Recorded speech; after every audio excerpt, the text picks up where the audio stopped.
السلام علیکم ورحمۃ اللہ وبرکاتہ۔ جی حضرات، کیسے ہیں آپ سب؟ ماشاء اللہ سے ٹھیک ہیں۔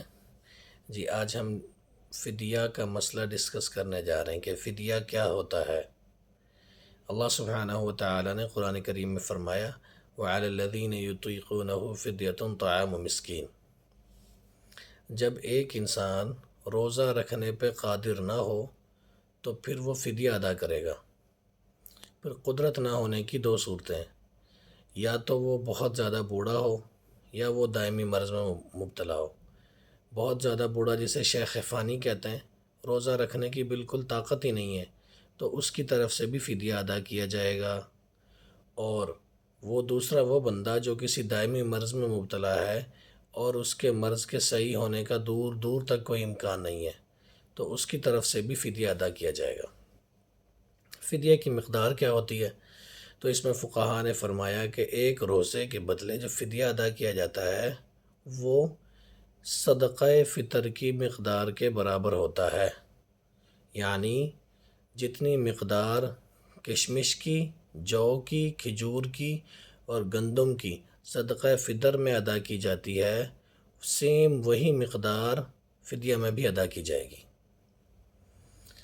اب دیکھیے کہ اگر کسی شخص کی دنیا میں رہتے ہوئے نمازیں رہ گئیں اور وہ مر گیا، دنیا سے چلا گیا، اور روزے رہ گئے، دنیا سے چلا گیا، اب اگر کوئی اس کی طرف سے نمازیں ادا کرنا چاہے تو اس کی طرف سے نمازیں ادا نہیں کر سکتا۔ ایسے ہی اگر روزے رہ گئے اور روزے کوئی ادا کرنا چاہتا ہے تو روزے ادا نہیں ہوں گے۔ لہٰذا ہر صورت میں فدیہ ادا کرنے کی طرف جایا جائے گا، تو پھر ہر نماز کا فدیہ صدقہ فطر کی مقدار کے برابر دیا جائے گا۔ صدقہ فطر کی مقدار کے برابر دیا جائے گا۔ اور دن میں 6 نمازیں ہوتی ہیں وطروں کو ملا کے، تو ایک دن میں 6 نمازوں کی طرف سے 6 مرتبہ صدقہ فطر جتنا بنتا ہے، 6 نمازوں کی طرف سے الگ الگ صدقہ فطر کی مقدار کے برابر فدیہ ادا کیا جائے گا۔ ایسے ہی جتنے روزے اس انسان کی زندگی میں رہ گئے، جتنے سال اس نے چھوڑے یا جتنے روزے جو اس نے چھوڑے، ان تمام روزوں کے بدلے ایک ایک روزے کے بدلے صدقہ فطر کی مقدار کے برابر فدیہ ادا کیا جائے گا۔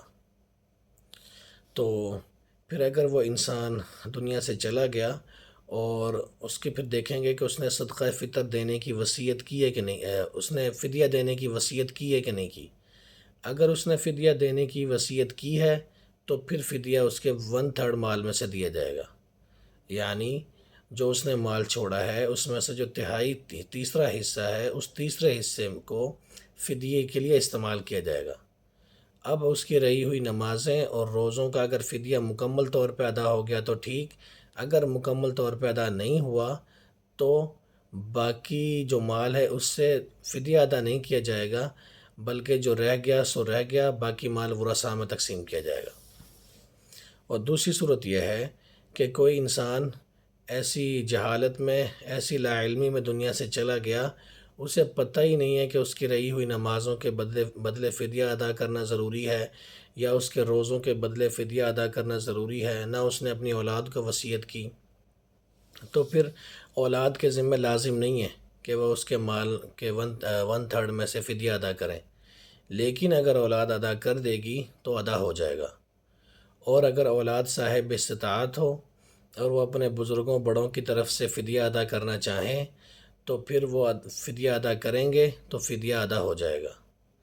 اور آج کل 2024 میں جو رمضان مارچ کے مہینے میں آیا ہے، اس مہینے میں صدقہ فطر کی مقدار کھجور کے حساب سے 3500 روپے، کھجور کے حساب سے 3500 روپے، اور کشمش کے حساب سے 3500 روپے، اور کھجور کے حساب سے 1925 روپے، اور جو کے حساب سے 580 روپے، اور گندم کے حساب سے 300 روپے پاکستانی مقرر کی گئی ہے۔ تو اس حساب سے ہر نماز کے بدلے فدیہ ادا کیا جائے گا، جیسا بندہ ہوگا، جیسے اس کے مالی حالات ہوں گے، اس کے مطابق فدیہ ادا کیا جائے گا۔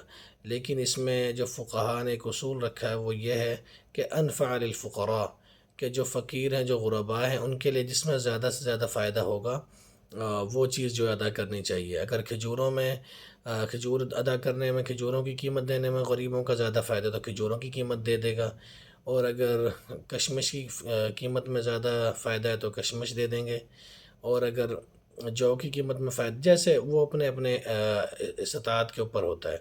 اور سب سے کم جو ہے وہ گندم ہے 300 روپے، لہٰذا اس حساب سے فدیہ ادا کرنے والے حضرات جو ہیں وہ دیکھ لیں اور علماء سے معلومات لے لیں، اور ان کے جو بزرگ اور ان کے بڑے جن کی نمازیں اور روزے رہ گئے ہیں ان کی طرف سے کوشش کی جائے کہ ضرور بھی ضرور فدیہ ادا کر دیا جائے، تاکہ اللہ سبحانہ و تعالی ان سے جو کمی کوتاہی ہوئی ہے اس کو دور کر دیں اور ان کی بخشش فرما دیں۔